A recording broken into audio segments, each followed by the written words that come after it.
There's something messed up about Lego's past. Stay tuned to find out more. In today's episode we're going to expand to the left side of Old Soul Town, my classic Lego city, adding more space for the medieval area with these two old road plates and a controversial establishment. I want to create a yellow wall around the town square that matches set 375 castle from 1978. So here's a segment of that wall.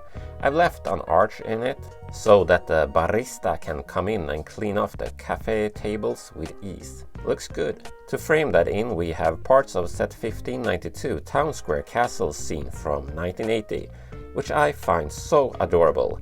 It truly matches the old yellow castle that's in the back. Looks good. Previously, I put in a modified version of set 1589 town square from 1978.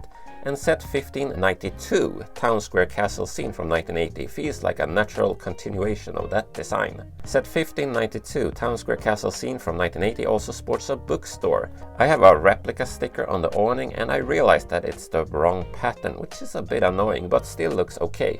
I mean, I look worse, so that's cool. Let's put in a bin and place some nice books in that bin. Man, I feel smarter just looking at them. I used to work at a comic book store and we had bins outside the store with cheap books to lure people into reading. Next to the book bin we can have one of those newspaper boxes. I personally live in a country where you can trust the media and science. Looks good. I've been looking for my ice cream statue and I finally found it, so it can be added next to the ice cream kiosk. Oh, I love ice cream. Well, maybe I just like licking stuff. Hello! I realized this isn't enough space for the next set that will be added, so I went to the toy store and bought a new large gray base plate. Hey, it's for science! Or well, for your enjoyment at least. And then we have to extend the road with one more road plate. This area looks a lot like the color of my hair. Awesome! Set 6067 guarded in from 1986 is such an amazing set. A bit controversial though. I love the red and black colored castle panel pieces, the roof, the sign, the chimney, the castle wall. All of it's great. Now, I thought that inns were places where you could go and get a room and stay the night before continuing on your travels, but this place only seems to serve drinks and flowers. I mean, would you pay to sleep under this table? Those studs sure look uncomfortable. The front opens up, which is a cool play feature, but a bit unnecessary. The barn-style door is my favorite type of Lego doors, and to have it in blue is a blessing. Let's pop it in its place. It could be over here. Wonderful. The set came with a traveling knight and his horse, an archer, a guard that justifies the name of the set, Guarded In, and a working girl. I'm not saying that Lego made a prostitute. I'm sure she just served lemonade and flowers. Maybe her flower? Her meat flour. Tasty. Let's add an English tourist who's been hitting the sauce a bit too much, as they tend to do, and now has lost his shirt somewhere. He's ripped though. The old archer isn't happy about this situation. The guard needs to do his job. Mister, you best be on your way, or I'll poke you a new one. Oh blimey. Buying Lego to make videos pokes holes in my wallet, so if you want to, you can support the channel via the thanks button. Thanks.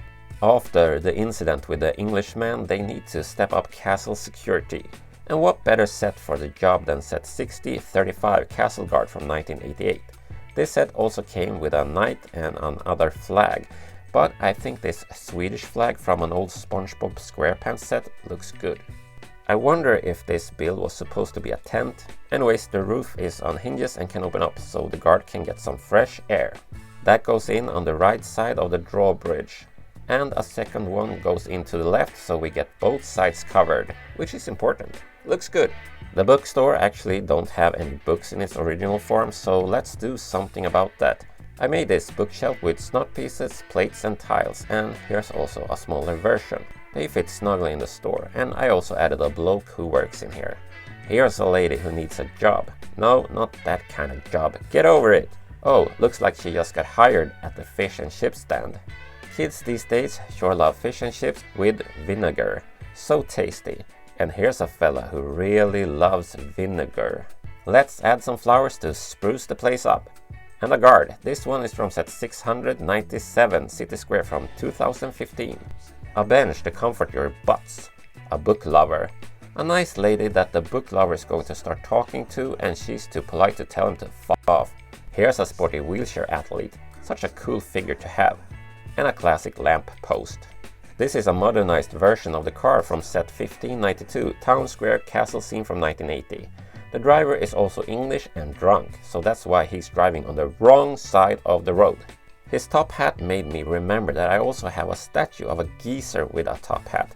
The thing is that in modern day Seoul Town they have a statue of the Scorched Lady, a rebel that old Seoul Town burned to death. I guess they got their revenge and topped it with not only burning this dude, but also chopping off his arms. Well played, or Lego, as they say in Denmark. The town really looks good in my humble opinion. Not a lot of nonsense going on. I should add more cars and people to it, but all in good time. I have some fun ideas for how I'm going to wall off the left side of the courtyard, so that's exciting. With that said, stay out of the nonsense, stay awesome, and watch out for the wheelchair!